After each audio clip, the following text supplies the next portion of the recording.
लोगों की गलतियां हमने देखी है, कई लोगों की गलतियां देखी है। थोड़ा कहेंगे तो आप लोगों को लगेगा कि सियोर वाला महाराज फिर बोल दिया। गलतियां कई लोगों की देखी है कि आप लोग जो भगवान को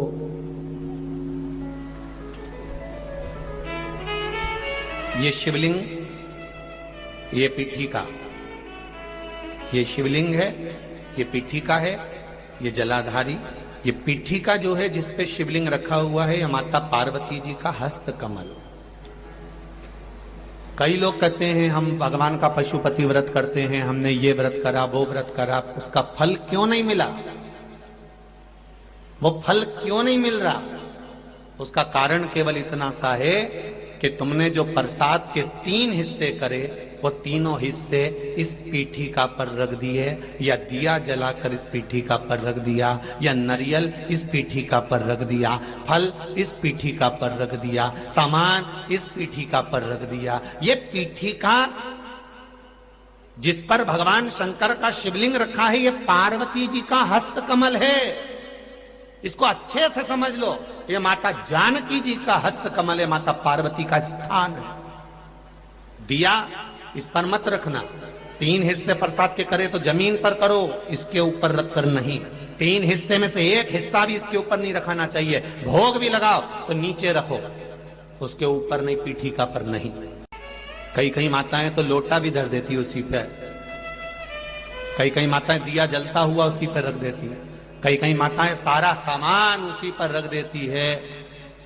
अरे भाई, दिया साइड में रखो, पीठिका पर नहीं। जहां शिवलिंग रखा है, ये पार्वती जी का हस्त कमल, यहां तो तुम्हें पूजन करना है। शिव जी को जल चढ़ाकर पीठिका पे जल चढ़ाओ, गणेश जी कार्तिकेय पर जल चढ़ाइए। कितना कितना भाव वर्णन करा गया। पीठिका की तो पूजन करना है और तुम उसी का प्रयोग कर रही हो, और फिर कहती हो कि हमने पशुपति व्रत करे और भगवान ने नहीं सुना। कैसे नहीं सुने? वो तुम नियम तो गलत कर रही हो कि उस पीठिका पर तुमने प्रसाद रख दिया, हिस्से बनाकर 3 हिस्से में से 2 हिस्से उसी पे रख कर आ गई, अब उस पे रख कर आ गई। अब तुम बताओ कि अगर देवी देवता को भोग लगाते हैं तो मुंडा में खिलाएं कि माथा पे खिलाएं?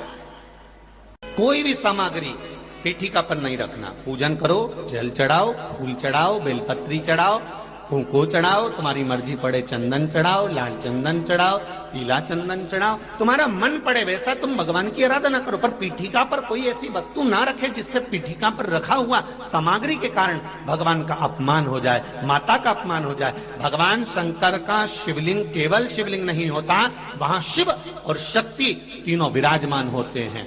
दोनों विराजमान होते हैं, और ब्रह्मा विष्णु महेश तीनों उस रूप में विराजित होते हैं। 33 कोटि देवी देवता वहां विराजित होते हैं। ऐसा नहीं है कि आपने गलती नहीं करी होगी।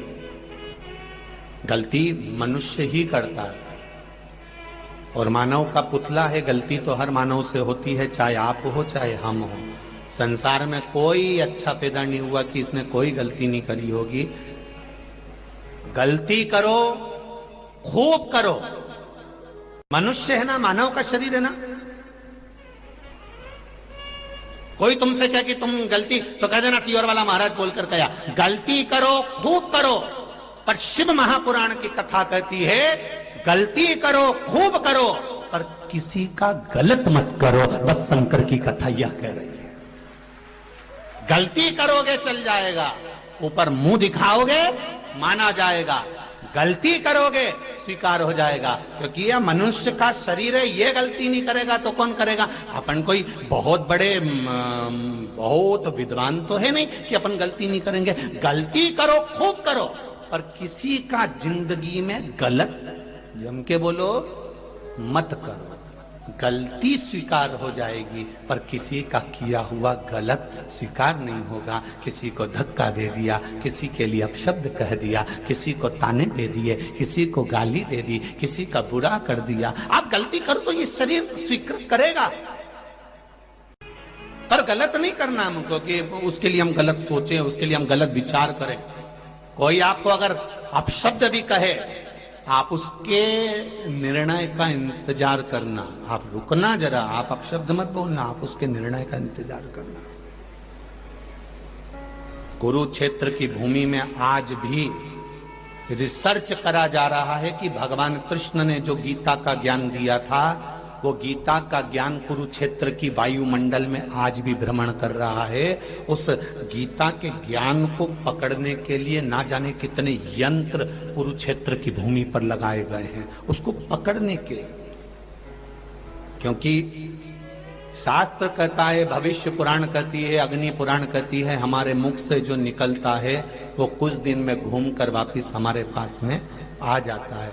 आप किसी को कुछ बोले हो, वो पलट कर हमारे पास जरूर आएगा। आप 7 ताले में बंद होकर किसी की निंदा कर दीजिए, उस तक पहुंच जाएगी।